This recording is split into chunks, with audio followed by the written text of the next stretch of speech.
दाग, प्यार या धोखा, भाग दो। मंजरी ने भी खुद को अब पूरी तरह से समीर के हवाले छोड़ दिया था। समीर मंजरी के जिस्म से सफ़ेद दाग को मिटाने के लिए तरह तरह के नुस्खे इस्तेमाल करता था। वो उसे तुलसी के पत्ते और नींबू का रस पिलाता था, विटामिन बी, फोलिक एसिड और विटामिन सी की गोलियां खिलाता था। वो उसके सफ़ेद दाग के धब्बों पर नदियों के किनारे पाई जाने वाली लाल मिट्टी में अदरक का रस मिलाकर लगाता था। उसके सफ़ेद दाग के धब्बों पर हल्दी और सरसों के तेल को मिलाकर बनाया हुआ लेप लगाता था। वो अंग्रेजी दवाओं के साथ साथ होम्योपैथिक का भी सहारा लेता था। तांबे के लोटे में रात भर पानी भर के रखता था और सुबह सुबह मंजरी को खाली पेट पिलाता था। वो मंजरी को अनार की पत्तियां पीसकर पिलाता था। नारियल के तेल से मंजरी के पूरे जिस्म के दिन में 3 बार मालिश करता था। वो उसे नीम के पत्तों का रस पिलाता था, जिसे पीने में मंजरी की हालत खराब हो जाती थी। लेकिन समीर के प्यार और दुलार के आगे वो मना भी नहीं कर पाती थी। समीर इतना कुछ कर रहा था, लेकिन मंजरी के जिस्म से सफ़ेद दाग मिटने का नाम ही नहीं ले रहे थे। बस उनका रंग थोड़ा हल्का जरूर हुआ था। फिर इस चाहत में कि जिस दिन मेरे ये सफ़ेद दाग मिट जाएंगे, उस दिन मैं कैसी दिखूंगी, ये सोचकर मंजरी ने एक दिन अपने सारे कपड़े उतारकर खुद को आईने में देखा तो उसे बड़ी हैरानी हुई। उसके जिस्म के सफ़ेद दाग कम होने के बजाय उल्टा बढ़ रहे थे। उसको कुछ समझ में नहीं आया। उसने तुरंत अपने खुले जिस्म को ढका और हड़बड़ाती हुई उन सारी दवाइयों को टटोल डाला जो अब तक ले रही थी। उसने अपनी सारी रिपोर्ट्स भी देख डाली, लेकिन उसको कोई वजह हाथ नहीं लगी।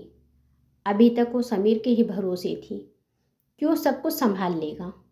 वो सोच में पड़ गई कि मेरे दाग तो कम हो नहीं रहे हैं, उल्टा बढ़ रहे हैं। इसका क्या मतलब है? उसने सोचा कि आज रात मैं समीर से कहूँगी कि हम किसी और डॉक्टर को दिखाते हैं। तभी उसे अपनी रिपोर्ट्स के बीच एक खत मिला, जिसे पढ़कर मंजरी के होश उड़ गए। उस खत में उसी डॉक्टर ने जो मंजरी का इलाज कर रहा था, समीर को लिखा था कि जैसा आप चाहते हैं, मंजरी के सफ़ेद दाग जल्द ही उसके पूरे जिस्म पर फैल जाएंगे। जैसा आप चाहते हैं पढ़कर मंजरी को इतना बड़ा धक्का लगा, जैसे कमरे की दीवारें और छत सब अचानक से मंजरी के ऊपर आ गिरेंगी और वो इनके नीचे दब के मर जाएगी। वो भागती हुई फिर से आईने के सामने गई और उसने एक बार फिर से अपने सारे कपड़े उतारकर आईने में अपना जिस्म गौर से देखा। खत में लिखी बात बिल्कुल सही थी। उसके सफ़ेद दाग अब उसके जिस्म के उन हिस्सों पर भी फैल चुके थे जहां पहले नहीं थे। उसने तुरंत इंटरनेट पर जाकर सफ़ेद दाग के बारे में पढ़ा और इंटरनेट पर मौजूद जानकारियों को पढ़कर उसके दिमाग को और बड़ा सदमा पहुंचा।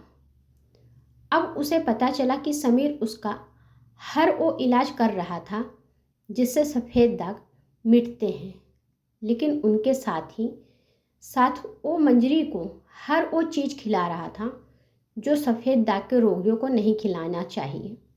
जैसे कि वो उसे मछली खाने के तुरंत बाद दूध पिलाता था, खट्टी चीज़ें ज़्यादा खिलाता था, उसके खाने में नमक ज़्यादा डालता था, मिठाई, रबड़ी, दूध और दही एक साथ खिलाता था, उड़द की दाल, मांस और मछली ज़्यादा खिलाता था, खाने में मिर्च और गुड़ भी खिलाता था। मंजरी सोचने लगी, लेकिन ये सब चीज़ें तो सफ़ेद दाग के रोगियों को मना है। मंजरी को कुछ समझ में नहीं आया कि अब वो क्या करे।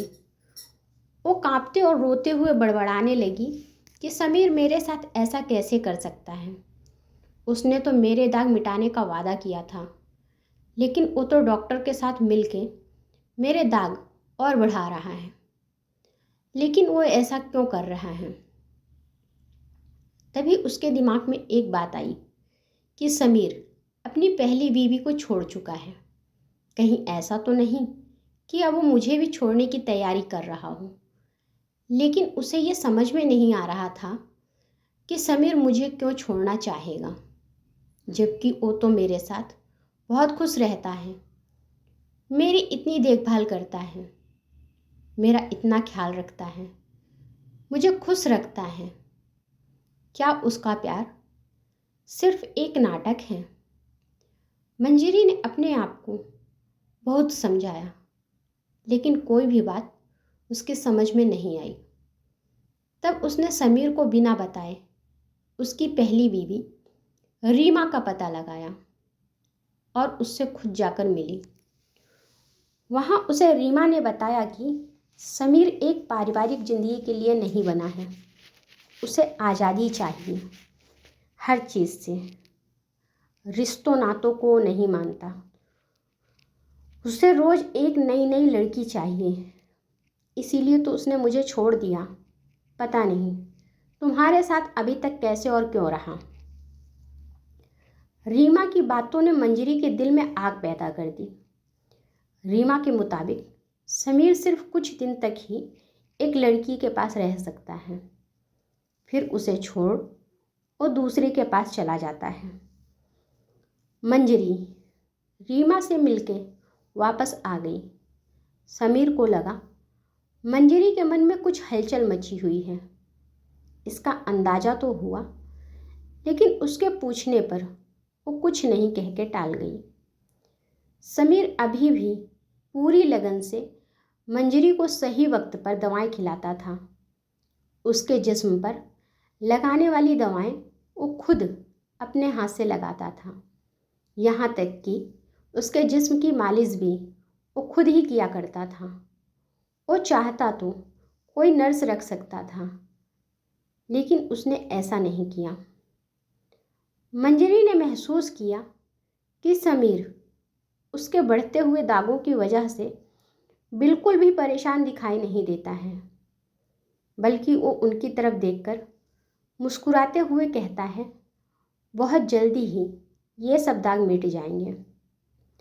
लेकिन मंजरी को उसके दाग मिटते हुए कहीं से भी दिखाई नहीं दे रहे थे।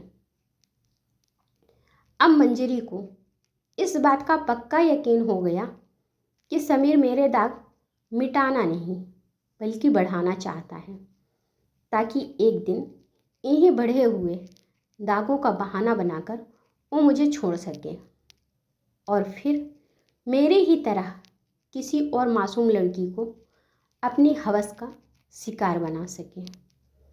समीर ने मेरे साथ ये क्या किया, ये सोच सोचकर उसकी आंखों से आंसू बहने लगते थे, जबकि समीर को लगता था कि मंजरी मेरी देखभाल से इतनी खुश है कि उसे रोना आ जाता है। अब मंजरी अपने जिस्म का कुछ नहीं कर सकती थी। सफ़ेद दाग उसके पूरे जिस्म पर फैल चुका था।